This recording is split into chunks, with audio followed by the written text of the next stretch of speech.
3장 또 뒤에 나오는 4장 끊어지지 않고 계속 연결되는 그러한 이야기입니다. 사도행전 3장에서는 구시 기도 시간에 성전 미문에 올라가던 베드로와 요한이 나면서부터 못 걷던 사람을 나사렛 예수 이름으로 일으킨 장면이 나옵니다. 그 사람이 일어나자마자 사람들이 의아해하지, 이게 웬일이냐. 자, 그 일에 대해서 해명을 합니다. 어디 가서 해명을 하지요? 잊어버리셨지요? 솔로몬 행각에 가서 합니다. 솔로몬 행각은 어떤 일이 있을 때에 그 일에 대해서 변론하기 위한 자리입니다. 자, 그 자리에 가서 변론을 합니다. 자, 그때에 일어난 일입니다. 자, 사도행전 4장 1절에서 4절입니다. 사도들이 백성들에게 말할 때에 제사장들과 성전 맡은 자와 사두개인들이 이르러 예수 안에서 죽은 자의 부활이 있다고 백성들을 가르치고 전함을 싫어하여 그들을 잡음에 날이 이미 저물었으므로 이튿날까지 가두었으나 말씀 들은 사람 중에 믿는 자가 많으니 남자의 수가 약 5천이나 되었더라 이야기합니다. 언제 일어난 일입니까? 너무 빨리 읽었나요, 제가? 언제 일어난 일이에요? 거기 때라고 나오거든요. 어느 때요? 1절에 있습니다. 사도들이 백성에게 말할 때에, 나린톤 데아오폰 프로스톤 라온이라고 합니다. 베드로와 요한이 그들에게 이야기하고 있을 때에 while이라고 합니다. 일하고 있는 동안에, 설교가 끝난 다음에 들이닥친 게 아니고요. 설교하고 있는 동안에. 옛날에 군사정권 시절에 저희 모교에도 그런 일이 있었습니다. 한한상 박사가 저희 교회에 계셔가지고 종종 와서 강연하셨거든요. 교회 교인이다 보니까. 그래가지고 뒤에 맨날 그 정보부 애들이 와 있었어요. 기분 나쁠 정도로 뒤에 서 있습니다. 검은 옷 입고 선글라스 끼고 예배 시간에 건방지게 여기다 무전기 하나 딱 꽂고 지들이 이제 그 권력 잡았다 이거죠. 그리고 뒤에 서가지고 녹음을 다 하는 거예요. 그리고 예배 끝나면 끝나기가 무섭게 아직 교인들이 파하지않는데 막 뛰어나와요 앞으로.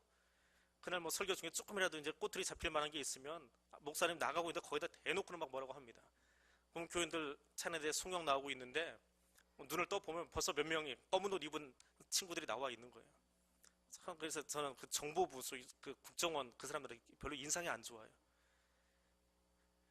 베드로가 설교하고 있을 때의 이야기입니다. 설교가 끝난 다음에 이야기가 아니에요. 그들이 설교하고 있는데 말할 때에 설교 중에 그들이 뛰어 들어왔습니다. 왜 그렇게 급하게 들어왔습니까? 왜 그렇게 급하게 들어왔습니까? 2절에 답이 있습니다.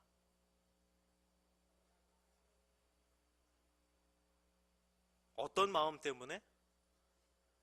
어떤 마음? 싫어해요.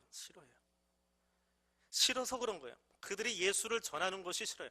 내가 죽인 예수를 우리가 죽였잖아요. 우리가 죽였는데 그가 살아나서 그가 지금 저 사람을 일으켰다라고 말하는 그 자체가 싫은 거예요. 그래서 헬라어 성경을 보면 1절은 어떻게 써 있냐면은 제일 앞에 나오는 말이 디아포니메노이 해가지고 뭐뭐 할 때에라고 하는 거예요. 그때에 2절에 가면 어떻게 되어 있냐 하면 싫어했다. 그게 제일 앞에 또 나와요. 싫어했다. 그때에 싫어서 그들이 뛰어 들어와서 잡아갔다. 그렇게 설명합니다. 그걸 강조하려고 앞으로 빼놨어요. 근데 우리말은 그렇게 놓으면 말이 조금 엉성해집니다. 그래서 풀어서 하니까 뒤로 다 들어가 버렸어요. 사도들이 백성들이 말할 때에 그들이 싫어해서 3절에 가두었는데 4절 가니까 그래도 5,000명이나 믿더라. 복창 터질 일이지요. 하지 말아라 하고 설교 도중에 들어가서 설교 못하게 잡아버렸어요. 아마도 베드로를 먼저 잡았을 거예요. 그랬더니 요한이 바톤 터치해가지고 설교를 계속합니다. 화가 난 거예요. 그래서 잡았습니다. 잡아놓고 보니까 시간으로는 언제쯤 되어졌습니까? 이 나면서부터 못 걷던 사람이 일어난 시간이 언제예요?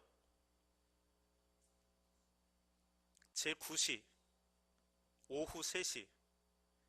이스라엘은 중동 지역은 저녁이 빨리 찾아온대요. 저녁이 좀 빠르답니다. 그리고 5시쯤 되면 날이 시작이 되어지고 그때가 되면 생명과 관련된 재판은 하지 않는 것이 불문율입니다. 그런데 이 사람이 싫어요. 예수를 전하는 것이 너무너무 싫어요. 격분해서 죽이고 싶어요. 죽이는 재판을 해야 되겠는데 저녁이에요. 왜? 3시에 시작됐으니까 안진뱅이가 일어난 사건이 셋이니까 일으키고 사람들이 와서 설명 듣고 설교 듣고 어정쩡하고 자박하고 하다 보니까 5시가 돼버렸어요. 그러니까 죽이는 재판을 하고 싶은데 죽이지를 못하겠는 거예요. 그래서 어떻게 했어요? 옥에 가둔 거예요.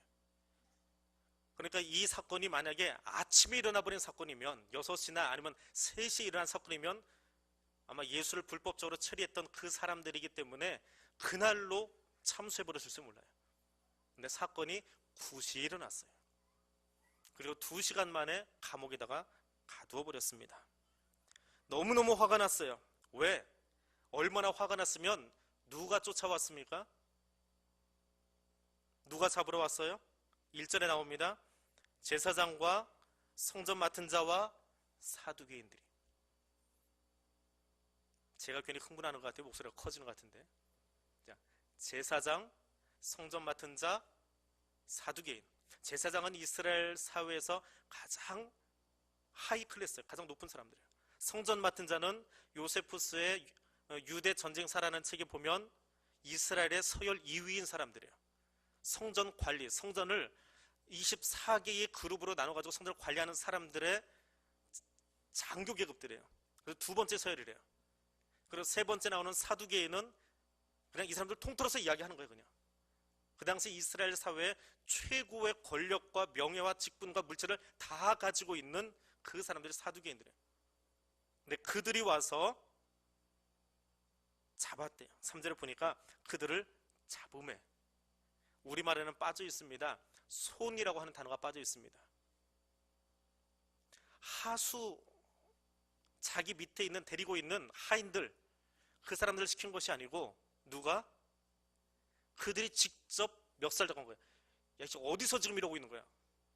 행각이라는 공적인 장소에서 지금 변론하고 있는데 어떻게 이 사람이 일어났어요? 사람들이 궁금해서 다 와서 좀 듣고 있어요. 오후 한 4시, 5시가 돼가지고 듣고 있는데 제사장님들께서 성전 관리라고 일컬어지는 공식 명칭입니다. 관리라고 하는 사람들이 사두개인들이 와가지고 이 자식들이 누구 허락받고 여기 와서 얘기하고 있어. 그리고는 멱살 잡고 끌고 왔다는 거예요. 지금 분위기가 이렇게 험악한 분위기예요. 끌어갔는데 시계를 보니까 5시야. 죽이고 싶은데 죽이지를 못하겠어요. 그래서 어떻게 해요? 감옥에다가 가둬버렸어요. 그럼 밤새 씩씩거리는 거지. 이걸 어떻게 할까? 그러다 다음날 아침에 일어난 이야기입니다. 그러니까 5절에 이튿날 관리와 장로와 서기관들이 예루살렘에 모였습니다. 그리고 누가 또 찾아왔습니까? 대제사장 2사람, 안나스와 가야바. 안나스는 원래 대제사장인데 로마한테 밉보여가지고 물러났어요. 이게 물러나서 곱게 안 물러나고 자기 사위에게 제사장을 넘겨버렸어요. 그 2사람이 다 하는 거예요. 그리고 실제적인 그 당시에 예루살렘의 모든 일들은 안나스가 뒤에서 다 조종을 하고 있었습니다. 그 2사람이 등장하는 거예요. 예수님 죽일 때도 등장했던 사람들인데 또다시 등장을 했습니다. 자, 그런데 이 악한 세력이 예수를 불법적으로 체포해서 불법적인 재판을 통해서 죽였던 그 사람들이 다시 한번 그 예수 이름을 가지고 이야기하고 있는 이 사람들을 죽이려고 작정하는데 흑암의 세력들이 움직이고 있는데 4절에 보니까 그럼에도 불구하고 말씀을 들은 사람 중에 믿는 자가 남자만 5천이었더라. 어둠의 세력이 아무리 강하다고 할지라도 예수의 복음이 멈춰지지는 않습니다. 아무리 때로 그들의 힘과 권력을 다 동원해서 교회를 가로막는다고 해도 절대로 막아서지 못합니다. 그것이 생명의 역사이기 때문에 그렇습니다. 그런데 그것을 깨닫지 못하니까 재판을 벌입니다. 그리고 사도들을 가운데 세우고 7절에서 물어봅니다. 너희가 무슨 권세와 누구의 이름으로 이 일을 행하느냐? 이게 질문이에요. 질문이 뭐라고요? 너희가 무슨 권세와 누구의 이름으로 일을 행하느냐? 그 2가지로 물어보고 있어요. 그 대답을 이제 해나가는 겁니다. 근데 그 요약이 뭐냐 하면 11절에 나오는 이야기입니다. 같이 읽어보겠습니다. 이 예수는 너희 건축자들의 버린 돌로서 집 모퉁이의 머릿돌이 되었느니라. 시편 118편 22절에서 23절의 말씀을 인용해가지고 그대로 옮기고 있습니다. 무슨 권세? 내가 이야기하지. 사내들인 너희, 지금 자기들을 재판하고 있는 앞에 앉아있는 사람들이요. 너희들이 지금 땅의 권세를 가지고 나한테 뭐라고 하고 있는데 너희가 가진 권세 그거 아니야. 너희는 너희 스스로가 있다면 모든 것을 다 건축할 수 있다고 믿고 있지. 너희가 권력도 세고 너희가 집도 짓고 너희가 모든 것을 다 휘어잡고 내 마음대로 할 수 있다고 생각하고 있는 거지. 이 바보들아. 진짜 권세는 누가 있는 거야? 너희가 버려버린 예수한테 있는 거야. 그 말씀이 어디서 나온 거예요? 시편에 나온 거야. 근데 시편에서 다윗이 그 이야기를 왜 했습니까? 다윗이 왕조를 세운 다음에, 자기가 왕이 된 다음에 사울이, 자기 장인이 자기가 권세를 가지고 자기가 권력을 가지고 자기의 힘으로 이 나라를 만들 수 있어 라고, 그래서 3,000명의 특공대를 조직해 가지고 이 사위를 잡으려고, 잡아 죽이려고 쫓아다닌 적이 있어요. 그런데 아무리 사울이 자신의 권력과 자신의 왕권과 자신의 군대를 다 동원해서 그 일을 하려고 할지라도 하나님이 허락하지 않으시면 안 됩니다. 사울은 자기가 건축자인지 알았어요. 그리고 다윗은 죽여 없애면 되는 줄 알았어요. 그런데 자기가 버려버린 그 다윗이 오히려 이스라엘 왕조의 중심에 서고, 지금도 이스라엘 국계 가운데는 뭐가 그려져 있어요? 삼각형 두 개 엇갈려 놓은 거, 다윗의 별이라고 그러지요. 사울의 이름은 온데간데 없어지고 수천 년이 지난 지금도 하나님이 허락하시니까 이스라엘 국계 안에는 다윗의 별만 남아 있습니다. 사내들인 이 관리들아, 이 바보들아, 너희가 구약은 잘 알고 있지. 다윗이 그 노래 왜 했는지 알지. 똑바로 생각해. 너희들이 건축자인 줄 알아? 너희들이 힘을 써서, 너희들이 용기를 해서, 너희들이 권력을 가지고, 너희들의 그 물질을 가지고 이 팔레스타인을, 이 이스라엘을 너희가 유지하는 줄 알아? 너희가 잡아 죽인 그 예수, 그 돌이 머릿돌 되어서 하나님 나라를 이루어가고 있어. 그리고 내가 누구의 이름으로? 그 버려진 머릿돌의 이름으로, 예수의 이름으로 이 사람을 낫게 했어. 그 말을 듣고 있는 사내들인 공회에 제사장들과 관리들과 사두개인들이 어떤 마음이 들었을까요? 사람들은 자기 직책이 높아질수록, 자기 직분이 높아질수록, 자기 자리가 좀 더 견고해질수록 자기가 모든 것을 다 할 수 있다라고 하는 엄청난 착각 속에 살아갑니다. 창세기 11장에만 바벨탑의 사건이 나타나는 것이 아니라 지금 이 땅에 사는 모든 사람들도 똑같아요. 자기의 바벨탑을 쌓아갑니다. 자기가 하나님인 줄 알고 착각하고 있어요. 자기가 아는 것이 전부인 줄 알고 있어요. 자기 생각만이 옳다라고 생각하고 있습니다. 그것이 자기의 바벨탑이에요. 근데 우리는 우리의 바벨탑 위에다 인생을 건축하면 무너질 수밖에 없습니다. 예수의 이름 위에 올려놓지 아니하고 자기 생각에 자기의 인생을 올려놓는 사람은 무너질 수밖에 없어요. 왜? 하나님이 악인의 길을 허락하지 않기 때문에 그래요. 악인이라고 하는 것이 살인을 해서 남의 것을 훔쳐서 도적질해서 악인이 아니에요. 하나님을 떠나가 있는 자는 다 악한 거예요. 하나님은 그 인생을 허락하지 않으십니다. 사람들은 착각해요. 여기 사내들인 공회에 이 사람들처럼. 너희가 누구의 이름으로 라고 물어보았니? 내가 그것도 답해줄게. 12절입니다. 같이 읽어보겠습니다. 다른 이로서는 구원을 받을 수 없나니 천하 사람 중에 구원을 받을 만한 다른 이름을 우리에게 주신 일이 없음이라 하였더라. 야, 이 바보들아, 내가 하나 더 얘기해 줄게. 너희들이 지금 율법 가지고 이 땅을 통치하고 있는데, 그래, 이 백성들이 율법 잘 지키는지 안 지키는지 판단 누가 하고 있어요? 그 판단을 누가 하고 있는 거예요? 사내들인 공회 의원님들께서 하고 계세요. 종교의회거든요. 여기는 정치의회가 아니고 종교의회예요. 저 사람이 율법을 잘 지켰는지, 이게 교리상 맞는지, 이게 유대교의 정석에 맞는지 그걸 판단해주는 사람들은 사내들인 공회 의원들이에요. 그러니까 그 사람들에게 밑보이면 유대사회에서 살아남을 수가 없어요. 그리고 그 사람들이 그 율법적인 판단을 한다라고 하는 것은 무슨 말이냐 하면, 너는 구원받을 수 있는 사람, 너는 아닌 사람, 이거 판단해주는 거예요. 착각하지 마. 구원은 너희의 손에 있는 게 아니라 누구한테 있는 거예요? 구원 받을 만한 다른 이름 주신 일이 없는데 그 이름이 누구예요? 예수 그리스도라는 거예요. 너희들이 죽인 그 예수가, 너희들이 십자가에 못 박아버린 그 예수가 진짜 구원자야. 근데 너는 그것도 모르고 있어. 그거 지금 다시 설명하고 있잖아. 근데 지금도 못 알아듣고 있어. 이 바보들아 하고 있는 거예요. 그 이야기를 지금 공회 앞에서 하고 있는 거예요. 사내들인 공회는 72명의 사람들이 서서 재판하는 곳입니다. 예수님만이 생명을 수여하실 수 있는 분이야. 그 예수님이 이 사람을 일어나게 하셨어. 알아들었니? 그때 그 사내들인 공의 반응이 어떻습니까? 그들의 반응이 어때요? 13절 보겠습니다. 그들이 베드로와 요한이 담대하게 말함을 보고 그들이 본래 학문 없는 범인으로 알았다가 이상히 여기며 또 전에 예수와 함께 있던 줄도 알고 그들을 이상하게 여겼대요. 놀랐답니다. 그들을 보고 놀랐어요. 어떻게 이런 일을 다 하지? 어떻게 이런 일을 다 하지? 8절에 보니까 어떻게 이 일이 가능하느냐? 이게 베드로가 성령이 충만하여 이르되 라고 이야기합니다. 법정에 소환되면 주눅들게 되어 있습니다. 경찰서 끌려가 보신 적 있나요? 경찰서에 가보신 적 있으세요? 예전에 있던 교회 목사님이 미국에서 살다 오셔가지고 한국 정서를 잘 모르신 거예요. 한국 사람은 한국 사람인데 한국 정서를 잘 몰라요. 어릴 때부터 미국 가서 유학하다 오셔가지고 한국 정서를 모르세요. 근데 차를 몰고 나가셨다가 교회 근처에서 옆에 있는 어떤 여자분하고 접촉사가 났어요. 이게 부딪힌 것도 아니고 살짝 접촉사가 났어요. 근데 미국에서는 접촉사가 나면 무조건 서가지고 경찰 부릅니다. 경찰이 해결해야 돼요. 그거 개인이 해결하면 안 돼요. 그래서 경찰을 딱 불렀어요. 전화해가지고. 파출소가 가까이 있어가지고 금방 앵그리고 찾아온 거예요. 두 사람 다 경찰서로 끌려간 거예요. 이 여자분이 난감한 거예요. 이거 그냥 뭐 괜찮아요 하든지 한 돈 10,000원 줘서 이게 치라면 되는 건데 경찰서 가자 그러니까 이 여자분은 난감해진 거예요. 근데 실수는 이 목사님이 하셨으니까 뭐 가봤자 자기가 손해 볼 건 없잖아요. 이제 좀 귀찮아지는 거지.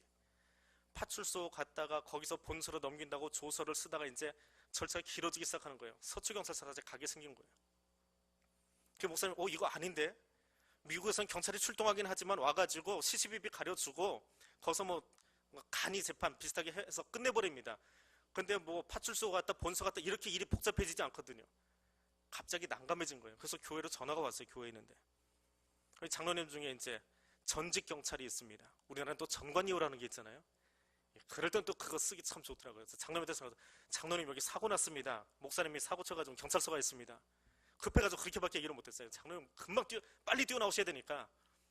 장로님 또 무슨 일인가 보죠. 그냥 금방 파출소로 와서 보니까 별거 아닌 거예요. 근데 와서 보니까 마침 또 파출소 소장이 자기가 데리고 있던 사람이에요. 어떻게 되는지 아시죠? 싹 끌고 소장실로 들어가서 야 없던 걸로 찢어. 그러고 끝난 적이 있습니다. 근데 들어가니까 말을 못하는 거예요. 갑자기 얼어가지고 이게 CCTV 딱 얘기해주고 이래서 저래서 그랬습니다 하고 얘기하면 되는데 갑자기 그 앞에 들어간 순간에 말이 안 나오더래요. 내가 무슨 말을 해야 될지 하얗게 지워져 버리더래요. 머릿속에서. 그러니까 급해가지고 목사님이 자기 스스로 해결이 안 돼가지고 전화를 하신 거예요. 사내들인 공회로 올라갔습니다. 이건 파출소가 아니에요. 어디예요? 우리로 치면 대법원 앞에 마지막 심리하러 올라간 거예요. 그 자리에서 갈리촌 사람들이 와가지고 좀 서 있는 거예요. 너를 왜? 누가 시켜서 그 일한 거야? 라고 호통이 쳐집니다. 그럼 일반적으로 서민들 같으면 그 대제사장님, 그 당시에 최고의 실권자인 안나스와 가야바가 앞에 앉아 있어요. 그 72명의 사내들인 공회 의원들이 다 앉아 있어요. 누가 시켰어? 죄송해요. 저희가 안 할 말 했나 봐요. 그냥 물러날게요. 깨갱하면 되는 거예요. 그런데 이 사람들이 베드로와 요한이 그 사람들을 바라고 8절에서 뭐라고 호칭합니까? 뭐라고 부르고 있습니까? 백성의 관리들과 장로들아. 자, 그 사람들이 앉아 있어요. 의원들이 쭉 앉아 있는데 딱 그들을 쳐다보고 째려보면서 얘기하는 겁니다. 백성의 관리와 장로들아, 내가 이제 이야기해 줄게 왜 그러는지. 호칭부터가 범상치 않은 거예요. 일반적으로는 자 그런 자리 끌려갔습니다. 일반적으로 어떻게 얘기할까요? 여기 그런 자리에 좀 권력이 있는 그런 자리에 끌려갔어요. 자 그럼 어떻게 해야 돼요? 재판정에 안 가보셨나요? 검사들이 제일 먼저 이 논고를 하기 전에 재판장을 부르면서 하는 말이 있습니다. 존경하는 재판장님, 속으로는 어떻든지 간에 존경하는 재판장님. 자, 이렇게 시작해 우선 마음을 누그러뜨리고 이 이야기가 넘어가는 거잖아요. 베드로와 요한도 그렇게 얘기해야 되거든요. 존경하는 관리와, 관리라는 말은 공식명사, 우리말로 하면 뭐 재판장님, 판사님 하는 말과 똑같아요. 그렇게 이야기했는데, 백성의 관리와 백성의 장로들아, 너희들의 인생의 주인은 백성이야. 너희들에게 권력을 준 것도 백성이야. 너희들에게 지금 여기 앉게 한 것도 백성이야. 너는 백성을 섬기는 사람이야. 그런데 왜 율법 가지고 백성들을 자꾸 호통치고 있는 거야?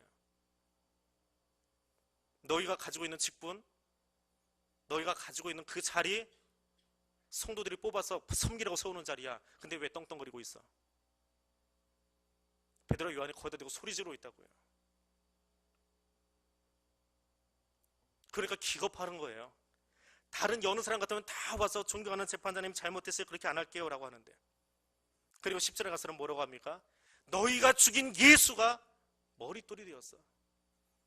너희가 죽인 예수를 하나님이 살려내셨어. 너희는 죽였는데 하나님이 살려내셨어. 그는 메시아야. 그리고 그분이 살려내셨어. 그럼 얘들은 뭐가 되는 거예요? 살인자가 되는 거예요. 그리고 봐, 너희가 죽였던 그 예수가 하나님이 살려내셔서 부활하셨는데 그분의 이름으로 저 사람이 일어났어. 증거가 있잖아요. 증인이 있잖아요. 지금 방청객에 그 사람이 앉아있어요.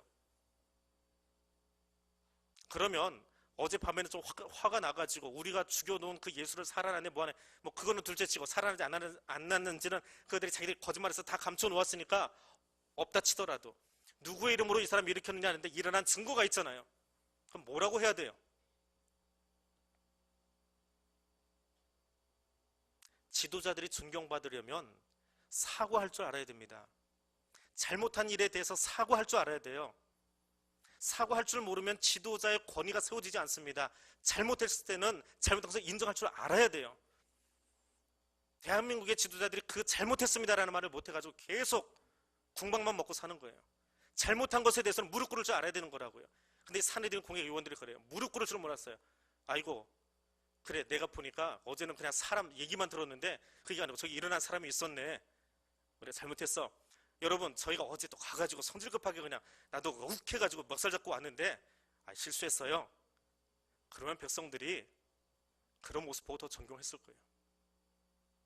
이분들이 어떻게 하셨다고요? 보니까 상황이 그게 아니에요. 5,000명이나 믿었어요, 그 밤사이에. 그리고 어제 일으켰던 그 양반이 저 뒤에 와서 앉아있어요, 지금 방청객에. 다 좀 나가주실래요? 우리끼리 회의하게. 이거는 비밀 회의예요. 자, 우리끼리 회의해야 됩니다. 나가주세요. 자, 제주캐입니다. 나가주세요. 당회입니다. 나가주세요. 여기 멤버만 남으세요. 72명이 남아서 어떻게 할까? 근데 사과할 일을 만들어내는 것이 아니고 어떻게 해요? 다시 불러들여가지고 니들 다시는 그 얘기하지 마. 우리가 어떻게 그 얘기 안 합니까?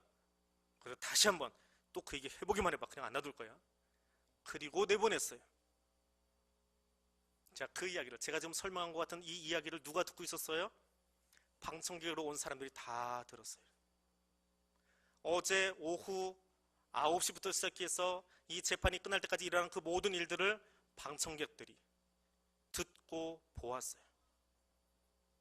그들이 나가서 뭐라고 전했을까요? 사내들인 공회의 모습은 그 이후에 어떻게 되었을까요? 그들의 권위나 그들을 향한 존경심은 어떻게 되었을까요? 이 사건 이후로 사내들인 공회는 바닥을 쳐도 한참 바닥을 쳤을 거예요. 회복할 수 없는, 신뢰도에서 존경심에서 회복할 수 없는 바닥을 치고 말았을 겁니다. 어리석은 자들은 자기의 힘으로, 자신의 권세로 진리를 자꾸 누르려고 합니다. 나타나지 못하게 하려고 합니다. 근데 진리는 그렇게 묻어지지 않습니다. 아무리 암흑이, 어두움이 가득하여도, 어둠의 권세가 아무리 강하여도 생명의 권세를 덮거나 누를 수 없습니다. 하나님의 말씀을 세상이 절대로 덮을 수가 없습니다. 그것을 기억해야만 합니다. 그 담대함에 놀랐어요. 두 번째 놀라운 것은 이 베드로와 요한이 학문 없는 범인으로 알았는데, 우리말로 바꾸면 아무것도 배운 것이 없는 일자 무식인 줄 알았는데 하는 말을 보니까 구약 성경을 인용하는 거예요. 구약 성경 인용해서 이야기하는 건 누가 하는 건데? 랍비들이 하는 일이에요. 근데 그 구약 성경을 누구도 인용했었어요? 이 동일한 본문을 예수님도 공생의 기간 중에 인용한 적이 있어요. 마태복음에서. 근데 그의 제자들이 다시금 자기들 앞에다 놓고 면박에다 놓고 니들은 건축자가 아니야. 너희들이 이 땅을 건축한다고 너희들이 이 땅의 주인이라고 착각하지 마. 너희들은 백성의 관리들이야. 이 바보들아 그러고 손가락 세우고 얘기하고 있는 거예요. 성경을 인용해가지고 못 배운 사람인 줄 알았는데 얼마나 그들이 논리적이고 얼마나 담대하게 서는지 그들이 귀가 질릴 수밖에 없었어요. 그래서 사과한 것이 아니라 그들을 위협했어요. 진리를 위협합니다. 그들의 힘으로 위협합니다. 근데 더 놀라운 것은 누구였을까요? 아마도 베드로와 요한이었을 거예요. 말해놓고도 내가 어떻게 이런 말을 했지? 참 내가 생각해도 참 똑똑해. 그게 아니고요. 8절에 보니까 어떻게 그 말이 가능했다고요? 성령이 충만하여서. 그래서 사도행전은 성령행전이에요. 성령님이 일하시는 거예요. 사람이라는 게 아니고 사람이 논리를 가지고 지금 그들을 궁박하고 밀어붙인 게 아니라고요. 하나님이 하시는 것을 보고 있는 거예요. 그 더 놀라운 일이 있습니다. 오늘 보면 제일 마지막에 우리가 함께 읽은 구절이 있습니다. 같이 다시 한번 읽어보겠습니다. 어느 구절 읽었는지도 모르시지요? 22절입니다. 같이 읽겠습니다. 이 표적으로 병 나은 사람은 40여 세나 되었더라. 이 사람의 나이가 몇 살이요? 몇 살이요? 누가 40이래요.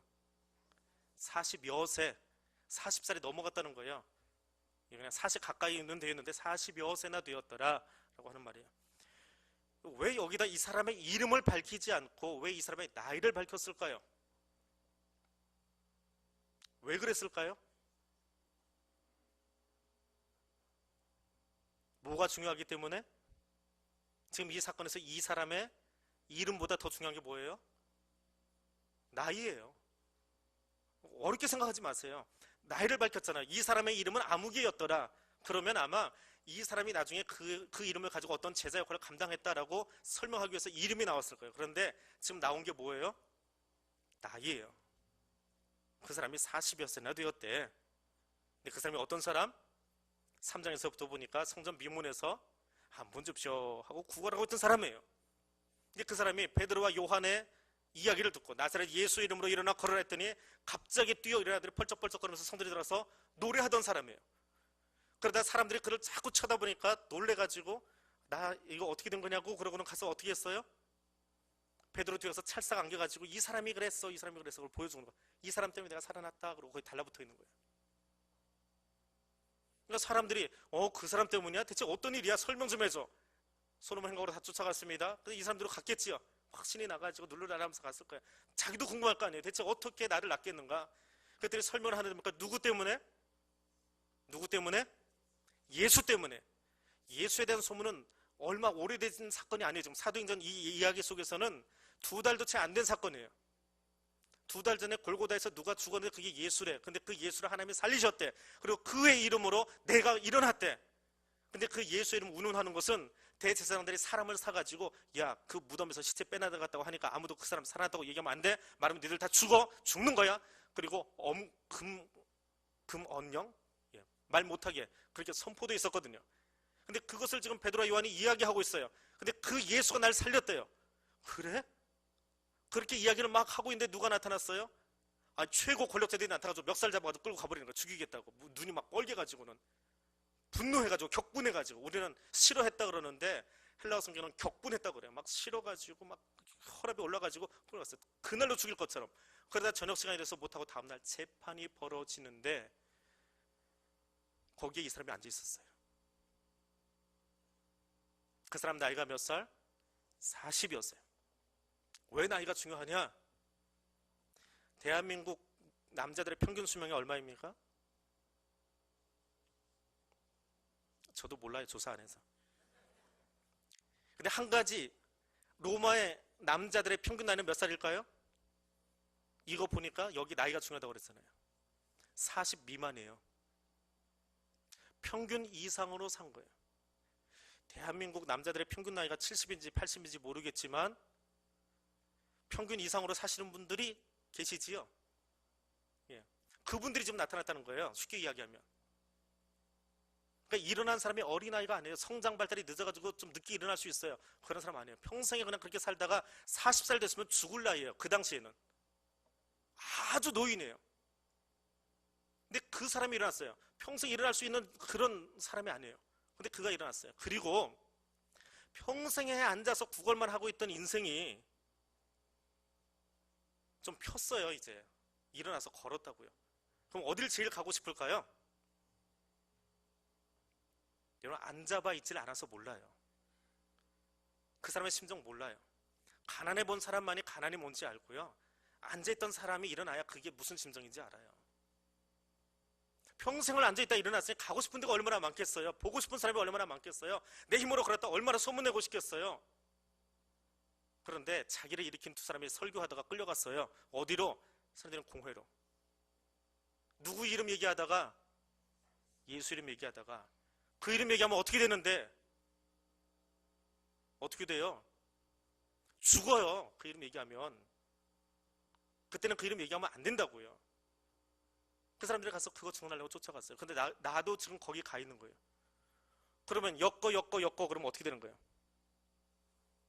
아니 40년 맨날 앉아있다가 어떻게 하다 벌떡 일어났어요. 지금 몇 년 더 살지 몰라요. 이제 평균 이상을 살았기 때문에 1년을 더 살지 몇 달을 더 살지 몰라요. 남의 인생 좀 편하게 살고 싶은데 거기 가가지고 자기도 연루돼서 연좌제로 죽을 수 있다고요. 그런데 지금 거길 가 있는 거예요.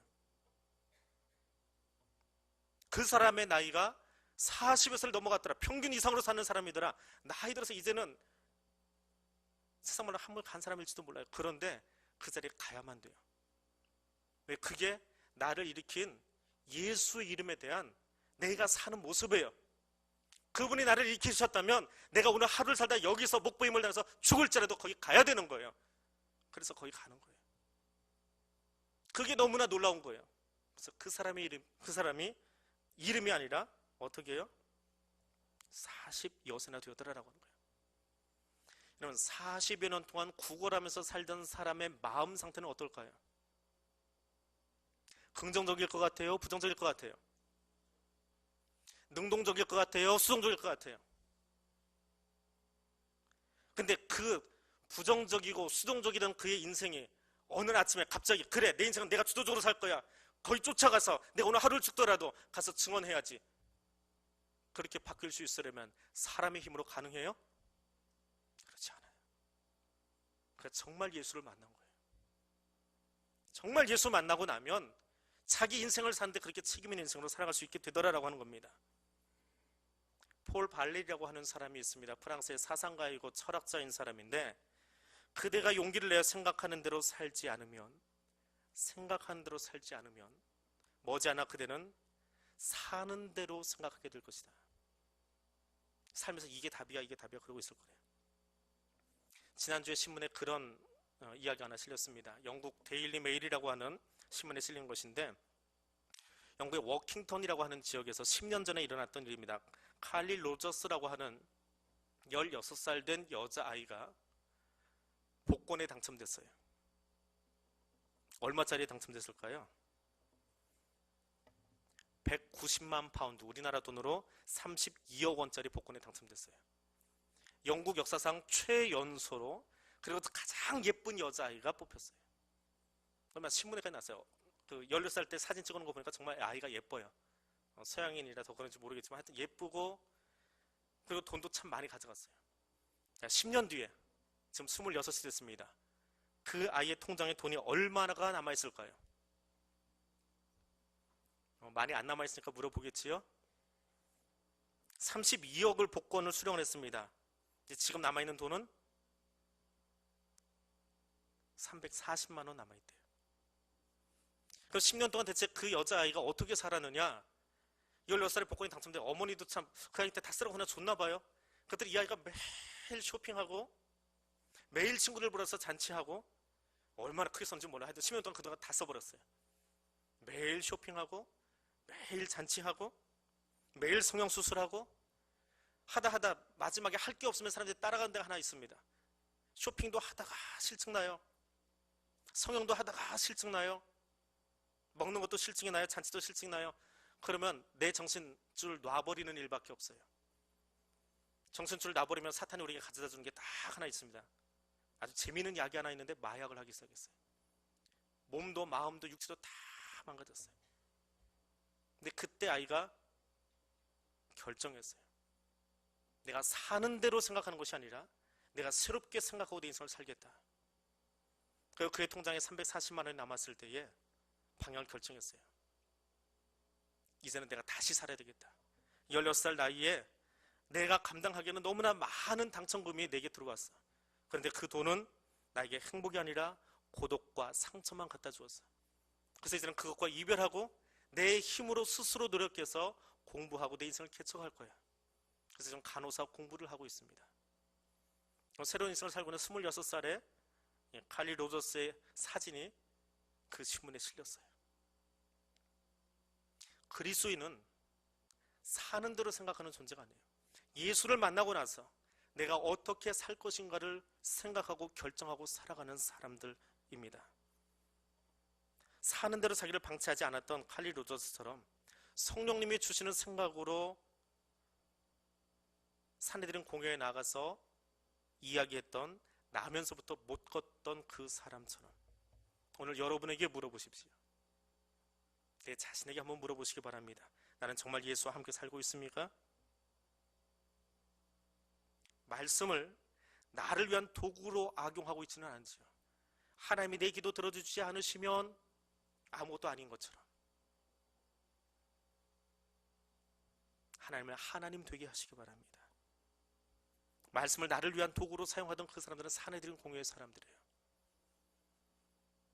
세상 사람들이 뭐라고 해도 예수가 나를 살리셨다면 나는 그 사람을 위해서 오늘 하루를 살다가 목이 달아난 한이 있어도 사람들 공유에 가야 돼요. 그게 성전 비문에서 예수 만난 사람의 모습이에요. 그게 그리스도인이에요. 말씀이 나를 주장하도록, 성령님이 나를 주관하도록 내어드리실 수 있기를 바랍니다. 하나님의 말씀이 여러분 삶의 주인이 되어줄 수 있기를 원합니다. 그렇게 살지 못했던 한 사람의 모습을 다음 주에 이야기해 드리겠습니다. 우리 같이 기도하기를 원합니다. 하나님의 영광을 드러내기 위해서 내가 살기를 원합니다. 말씀을